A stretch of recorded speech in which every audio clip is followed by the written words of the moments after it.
Un poquito ustedes. más adelante, un poquito más adelante. En primer lugar, agradecerle a la secretaria la hospitalidad y la oportunidad de compartir con ella las prioridades del Gobierno de México en una variedad de temas muy amplia que cubre la Secretaría de Gobernación, pero además muchos de los temas en los cuales ella tiene una participación personal muy destacada y pues una pasión especial, yo diría. Así es que en ese sentido agradecerle mucho la oportunidad de compartir con ella no solo las mejores prácticas que se llevan a cabo en otros países, sino también la disposición, la voluntad de la OCDE de poner a la disposición de la Secretaría de Gobernación, en particular de México, pero en este caso la capacidad, la experiencia que tenemos en algunos temas. Por ejemplo, y les quiero enseñar, nosotros tenemos 43 años de estar publicando de manera anual una perspectiva sobre las migraciones a nivel internacional. ¿Esto qué quiere decir? Que tenemos prácticamente 50 años de estar trabajando en el tema de la migración. Si ustedes ven el tema de la migración, pues quizá hace 8 años o 9 años no era un tema, aunque para los mexicanos siempre es un tema muy importante, pero pues resulta que ahora México se ha vuelto un país receptor neto y al mismo tiempo estamos con algunas presiones de migración respecto de Estados Unidos, finalmente un país de paso. ¿Y cuál es el tema que yo les preguntaría si hoy decimos en Europa? ¿Cuál es el tema que más divide a las sociedades? ¿Cuál es el tema que ha generado el surgimiento de partidos políticos de extrema, ¿no? Muy radicales, etcétera? Es precisamente el tema de la migración. Y no es que podamos nosotros hacer algo respecto de las fuentes o los orígenes de la migración, pero lo que sí podemos hacer es integración, integración, integración. ¿Cómo podemos mejorar el tema de la integración? Después tenemos algunos otros temas como los temas de protección, que se ha cambiado el énfasis. Hoy lo que tenemos realmente es un sistema de administración de los riesgos. ¿Los riesgos contra qué? Contra todo tipo de desastres, naturales o de otro tipo, pero sobre todo naturales. ¿Podemos evitar los desastres naturales? Ciertamente no. Pero lo que se puede hacer es usar las mejores experiencias en todo el mundo para poder estar mejor preparados para hacerle frente a los desastres naturales. Hay un Fonden, hay un sistema de protección, ¿y qué sucede? Ha habido una evolución muy importante en las mejores prácticas y entonces de los recursos que son escasos, ¿cómo podemos sacarle más partido y cómo podemos estar mejor preparados? Otro tema, el tema de niños, el tema dentro del contexto de la igualdad de género, que es un propósito que compartimos todos y en donde la Secretaría de Gobernación tiene un liderazgo particular y la secretaria en lo personal. Tenemos varios ángulos. Tenemos el tema de los niños y las niñas, y aquí lo de las niñas lo quiero enfatizar, porque también cuando hablamos de violencia de género, estamos hablando sobre todo, obviamente, de mujeres, pero estamos hablando del problema de igualdad de género también en algunas cuestiones, como por ejemplo, mujeres, gobierno y diseño de políticas públicas en los países de la OCDE. ¿Cómo podemos hacer que la diversidad sea un elemento fundamental? Bueno, pues estamos trabajando con esto. Un México inclusivo, unas políticas y buena gobernanza para la igualdad de género, por ejemplo. Con esto les quiero decir, no les estoy haciendo una venta de libros aquí, lo que les quiero decir simplemente es que hay ya todas estas experiencias que hemos recogido a lo largo de los años de todos los países con los que trabajamos y están a la disposición de la Secretaría de Gobernación de México con objeto de que las aprovechen.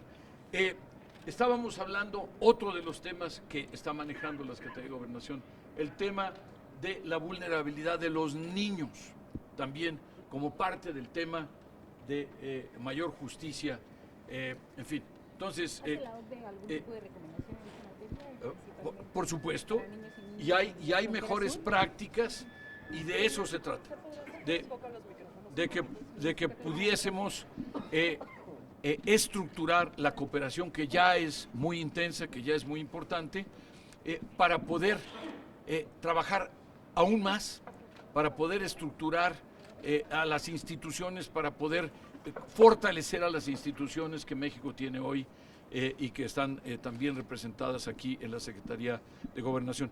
Este es el tipo de, de trabajo, ese es el tipo de esfuerzos y son los intercambios que tuvimos precisamente para explorar cuál es la mejor manera en que nosotros podemos apoyar. ¿Cuáles son las preocupaciones de la organización sobre México? Cada año la organización emite las preocupaciones sobre diversos temas sobre México. Yo no recuerdo, en 15 años que llevo de ser secretario general, no recuerdo que hayamos en ningún caso emitido ninguna serie de preocupaciones. Lo que hacemos es, en muchos casos, diagnósticos y recomendaciones. Eso lo hacemos constantemente y en cada uno de estos temas, no quiero abundar ni quiero tomar demasiado tiempo, estamos trabajando en estos temas. Y por ejemplo, estaba yo viendo que a la secretaria escogió, porque en lugar de cargar todo el altero de libros, el tema de la búsqueda de la igualdad de género y de cómo cerrar la brecha entre los hombres y las mujeres. Bueno, hay todo un trabajo, todo un esfuerzo, y nos decía, ¿y por qué los hombres van subiendo en la escalera eléctrica y en cambio las mujeres van subiendo por la escalera, ¿no? Paso a pasito. Aquí hay un detalle, si ustedes lo ven, aquí hay un detalle. Todos los que están en la escalera eléctrica son solamente hombres. Los que van en la escalera normal, que no es eléctrica, son las mujeres, llevando su carrito de súper, pero hay un detalle ahí, que el rol del padre hoy también es importante. Aquí está un padre subiendo la escalera con su hijo.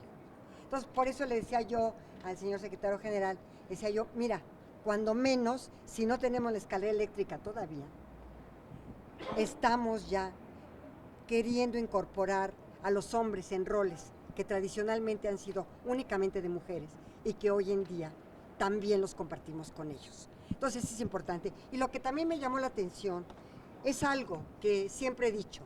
Tenemos una deuda muy importante con nuestro país y con nuestra población en el tema de acceso a la justicia. El acceso a la justicia y el desarrollo económico es algo que son dos variables que no pueden ir separadas. Y este acceso a la justicia que nos estén entregando en este estudio que hicieron y es sumamente importante porque nosotros en esta Secretaría, ustedes lo saben, tenemos un compromiso con el fortalecimiento del sistema de justicia y el acceso a la justicia para nuestra población. Entonces, fue muy interesante el que estuviera aquí el secretario general de la OCDE por una razón, porque compartir experiencias internacionales con nosotros, pues nos sirve para ver qué estamos haciendo y cómo podemos mejorar lo que estamos haciendo.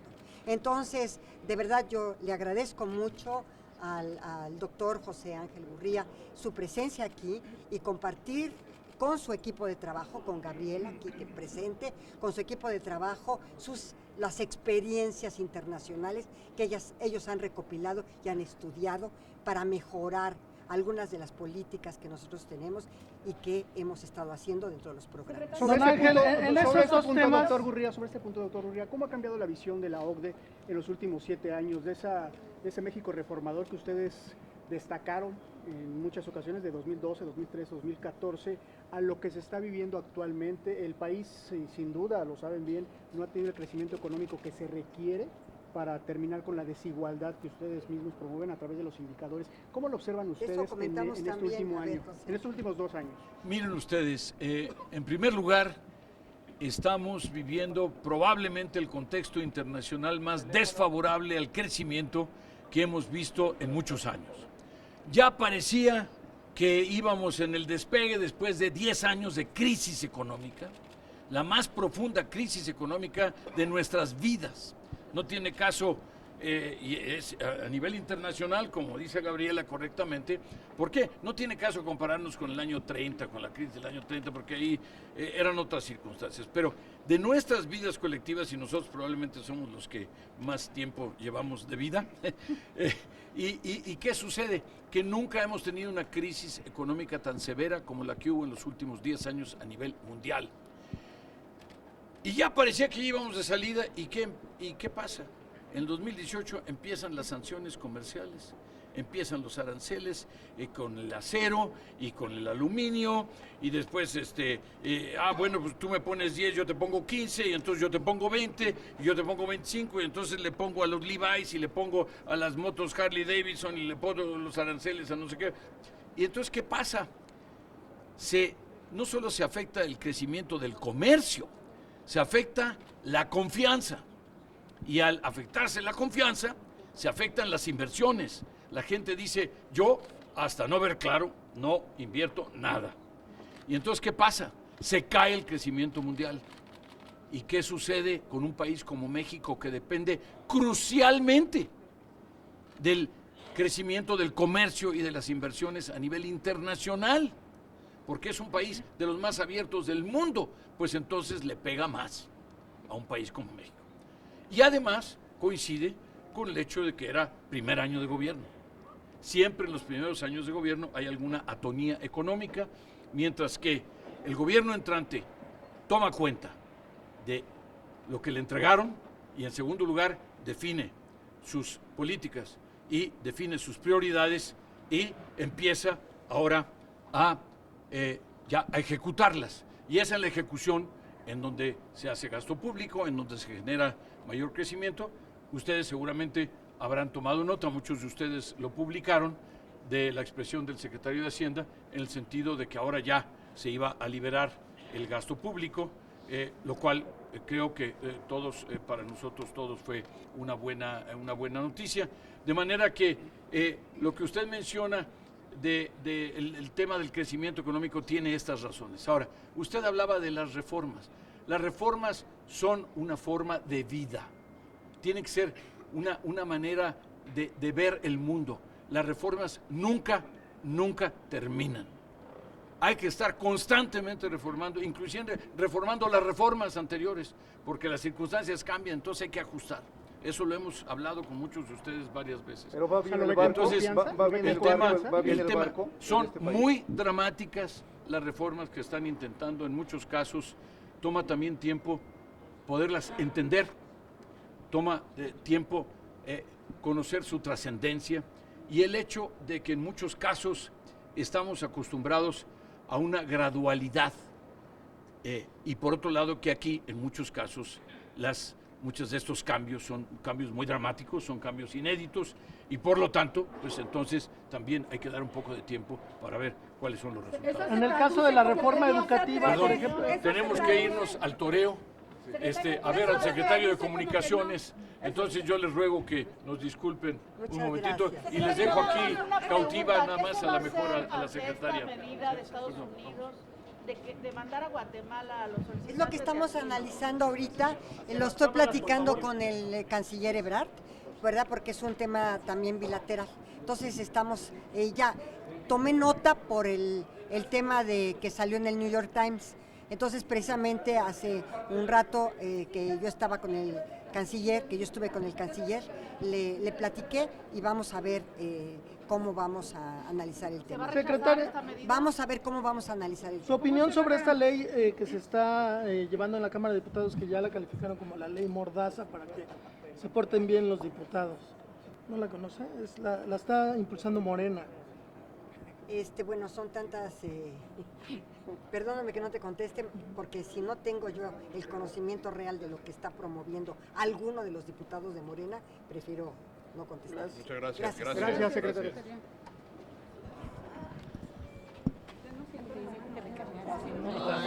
Yo estaba de carga.